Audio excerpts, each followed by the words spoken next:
Hi guys and welcome to my live reaction to Shokugeki no Soma, chapter 214, Origin of Strength. There was a really good reason for why I did nothing last week, and that was basically because the chapter was out late and I kind of left this place. So, that's the reason. But that works fine because last chapter, it wasn't boring, but it was like, okay, the very technical cup ramen. Okay, fair enough. Okay. Why is it that from this dish only, an even stronger soba flavor than ever before? This is the pun. Okay, never mind. We're gonna ignore my phone for now. There's a pun using the word soba. Soba can refer to the noodles, but it can also mean near or beside. Yeah, because Hanami is about me. Yeah, okay. Which show will Lady Luck favor tonight? Came through. Oh my god. I'm just gonna stop this from screaming. There we go. What? Which dish is he talking about? But no matter how you slice it, between the two of them, Kinokuni Senpai is far more proficient at preparing soba, isn't she?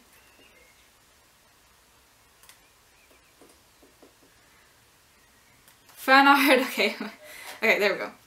The flavor she created was so supreme it caused the judges to lose track of time itself. With the sakura shrimp intermingled with the first flower soba, she created an outstanding combination. I find it incredibly hard to believe that anyone could surpass the flavor of such a sublime soba dish. Well, that just means that Soba did that. Because with, yeah, build up, you know. The conclusion draws near. Oh my god, please. This is the only thing that Shokugeki no Soma is like. They really milk the drawn out conclusions. Like, let's go back to the early days where you had like the entire match and the conclusion in 2 chapters. Miss Kinokuni, there's a certain expression in Japan. The pudding is the proof? I like how she's just like, huh? The proof is in the pudding. Now that I take a good look, she's got a lot of books that have nothing to do with cooking too. There are still servings of your soba left over, are there not? Please, try it for yourself, Miss Kinokuni. Is there truly a need for that? Why do I have to taste his soba? No, not his. What I want you to taste is soba you yourself prepared. I like her, like, extreme confusion, just, why? I know what I made? Huh? But why? Everyone just being confused. What is the meaning of this? I made the very best soba, same as always. Or all will. What? It's different from usual. Isn't that right, Miss Kinokuni? The flavor and aroma don't live up to the usual soba I usually make. Don't live up to the soba I usually make. And in exchange, the flavor of Mr. Yukihira's soba came through much more directly. The outrage. Okay, what did she mess up? What was she distracted? What did she do? This can't be. But it's true. Compared to my soba, the flavor is... But why? There shouldn't have been a single flaw in my cooking procedure, and yet... Oh my god, just... I got it. It's the ambient temperature. Yukihira couldn't realize that the effect that the temperature of the room would have. The ambient temperature? Huh? But I mean, we are in Hokkaido and it is winter, and we're in this big arena. Of course it'd be cold. So what are you getting at, Alice G? It's time for a chemistry lecture. Here we go. The origin of soba's unique fragrance is, for the most part, due to volatile aldehydes, components called nonana. I don't know. This is why I hate live reactions to Shokugeki no Soma. Like, I like doing them, but I swear to God, all these words. You need to understand that I had like chemistry, like high-level chemistry in Danish. So this is not like words I'm familiar with in English, unfortunately. When the surrounding temperature decreases, researchers have found that the I don't know where to put the pressure of the words. Of these also decreases. Right, Hayama-kun? I'm just gonna bleep myself. Oh my god, I got tissues. Okay. Yeah. In layman's terms, the volatility is what I'm gonna call it. Simply refers to what extent the scents of those ingredients are able to waft through the air, and this is of utter importance in the field of cooking, especially when it comes to dishes like soba, where the aroma makes or breaks the dish. But well, when it comes to the effect of temperature on the variations in volatility, for Christ's sake, because I want to call it something else, of the smell and taste components of soba. It's not like I've done any research on the subject. I've got no actual data, so I can't be completely certain. But if I had to form a hypothesis, that would be it's highly likely that this arena contains the perfect storm of conditions that cause the aroma of soba to become less pronounced. No wonder, so it was the low temperature and humidity. So as it turned out, this arena was actually the coolest, most hellish environment for preparing soba. Right, okay. Miss Kinokuni's soba was a dish in which you could taste light and delicate flavors intermingling with one another. That's exactly why it felt the full brunt of the effects of the room temperature. However, Mr. Yukihira's soba was different. He was able to cover for those unfavorable conditions for soba aroma by intentionally adding heat. Strong smelling oils and the savory fragrance of the scorched noodles, these factors all came together as the overall appeal of his dish. What? That is nothing but a coincidence. He just happened to use a third flower without any regard for... No. This was no coincidence. That's... Oh, Ishiki-san, please. Why, you ask? Because Soma-kun predicted that this would happen from the very start. Didn't you, Soma-kun? Oh my god, I love how Nene just looks so absolutely pissed.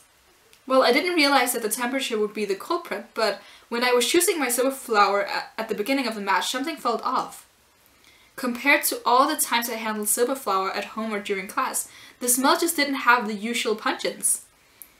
So that's why I thought I'd fry it on oil, in order to make a dish that would enhance the aroma of soba even further. But first flour might not have been able to withstand the frying process, so I had the thought, if it's third flour with its incomparable strong aroma, then maybe. And in doing so, even in these conditions that impede the flavor and aroma of the soba, I'd still be able to deliver a savory soba goodness to our venerable judges? I hate words that I've only read. My god. Because you know when you read a word you don't like really pronounce it in your head, you just like kind of guess away. So when I have to actually pronounce it, I'm just like, I have no idea. What's wrong? Was it something I said? Ah, by the way, mind if I give you soba, mind if I give your soba a try-senpai? You can eat mine as much of mine as you'd like, of course. Tasting each other's dishes, the one thing he always does. Now then, on the other hand, Kinokuni-kun, when soba was chosen as the theme, did the thought of using second or third flour occur to you even for a moment? What? The answer is no, because for as long as you can remember, you've been taught that within the Kinokuni style, first flour soba is the ultimate dish. You were always a diligent girl who would steadily learn and master all sorts of techniques, but the other side of that is you were merely recreating exactly what you had been taught. You never even thought to stop and consider the true nature of things. Oh, this is where she differs completely from Soma. Will people really enjoy the soba I'm about to make? Will the flavors really be conveyed to the people who are about to eat it? You had no regards for such things, and that's exactly why you lost to Soma-kun before the match even began. Ooh, pointing out flaws in her personality. I still really like her. Why? Why? For as long as I can remember, I trained day in and day out, all so that I could make the perfect soba. And yet... Hey, tell me. How were you able to see that far ahead and do all that? I just can't understand. That's the nature of her though. If she can't understand something, she'll just, you know, ask, probably. This is Shokugeki. Please, simply trying to perform at your usual level is enough to frazzle your nerves as it is. How are you able to wrap your head around such minute details in the middle of life or death competition? Huh, what do you mean? When you're serving customers every day is life or death. Doing this kind of stuff is just part of the course. It's just part for the course. I like that. But I feel like he's repeated that like same kind of thing a few times now. People are just not understanding. Experience is key.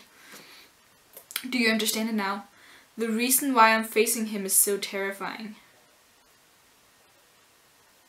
The reason why I'm facing him, I was like, wait, why is he talking about himself here? All for the sake of his customers' enjoyment. He can and will realize and carry out any variations necessary. He's constantly playing things by ear and adapting to the moment. And that is what he cultivated for years and years at his diner. The origin of his strength. I cannot match him, not as a chef or an artisan. I cannot hope to win against him. Is she gonna cry? I like that panel of Irina, Megumi, Takumi and the others in the cage. That's a really nice panel. We haven't seen Takumi in forever, I feel like.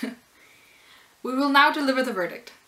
The victor of the third card of the first bout is the Rebels team, Yukihira Soma. Catchphrase? It was nothing. She's just eating. Oh! Actual foodgasm. Soma has snatched the first victory. It's been a while since we had a proper foodgasm. I should make this my thumbnail. Okay, but great. Now we got this out of the way. Like, this was more or less what everyone expected, right? We got the explanation. It was more... I like that it was something, like, with the noticing details in the environment. I think that was really cool. But yeah, I think now we have, like, the more boring part of the story over, because now we're getting into, like, 4 people's, you know, cooking techniques we've never really seen before. So everything about the next part of this first bout is gonna be more interesting, I feel like. Also, in retrospect, I should have turned this light on, which is why there's only light from this side, but I forgot, so sorry if it's like really dark. I don't know. But yeah. Yeah, I did enjoy this. I enjoyed this chapter more than I did the other one, because the other one felt a little dragged out, which was, like, you know, kind of annoying.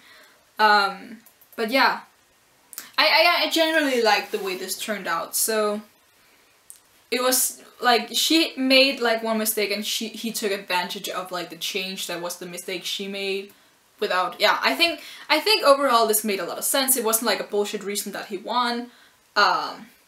Yeah. And it, yeah, I don't really have too much to say. It was very straightforward again and again, just a lot of explanation. But as I said, now we can move into the more interesting stuff, and that's really what I feel like we're all interested in. I feel like, because again, no one really expected Nene to win, unfortunately. Like, she's a great character, but what I really liked about her is that she feels very honest. Like, she questioned the outcome at first, but then when she tasted her own soba and then Soma, she understood why he'd won. And she was like, I just want to understand why you made the decisions that you did. And then Ishiki also calling her out on not thinking for herself, of just following in the footsteps of her like ancestors and stuff like that, which is why Central is like a bad place for her, because that's more or less what Central is, just following the footsteps of others instead of being creative and thinking for yourself. So I think later in the story she might become like, not like an ally of the Polar Stardom, but more like she won't be, what can you say? She won't be hating on them. She's not gonna be against them or trying to like forcefully make them, get them expelled or anything. I think she'll be a good character. As I said, I really liked her, and I think by establishing her as a character and then breaking that down so quickly, I think that's gonna be really good for her later, and she is still a second year, so I'm expecting for her to be really great as a third year. Also because I'm expecting for some of the current first years to become part of the Elite 10, so we might see more of her when she's like, because she's gonna rise in status when the third years graduate. So yeah, that's gonna be good, I think. I'm interested in seeing more of her. I think that's mostly what I took away from this chapter, is just her character and how she can develop from here, because this was really like her starting point, I think. So I hope that the mangaka just gives her the attention that she deserves in later arcs. Yeah, I think that's what I have to say about this. So yeah, yeah, you can leave a like if you want to do that. Leave in the comments below what you thought of the chapter and the previous one as well. Just, are you fine with like the verdicts being dragged out this much? Because it was the same with the Hayama thing. I feel like they take a little too long to actually give us the results, especially for matches where we know what the outcome is gonna be. Like, that's kind of annoying, right? Because if you go back to like the first volumes, like remember the Ikumi match? That was 2 or 3 chapters, like from beginning to end. It was so short. Like, and I'm not saying I want to go back to everything just being 2 or 3 chapters, but having a full chapter just dedicated to, oh my god, who's gonna win? That's a little annoying. You could, yeah. I think with like the proper, like, you should, using panels like in a different way, you could probably have put the last 3 chapters into just 2 chapters. But I guess that's just my preference, yeah. But yeah, you can leave your thoughts about that, because maybe some of you actually enjoy this. I mean, we all want answers faster, but like, how annoyed are you actually? Just, am I being unreasonable for saying that it's going too slowly, or is that like a common concern? And yeah, I guess you can subscribe if you want to see more, and until next time, bye.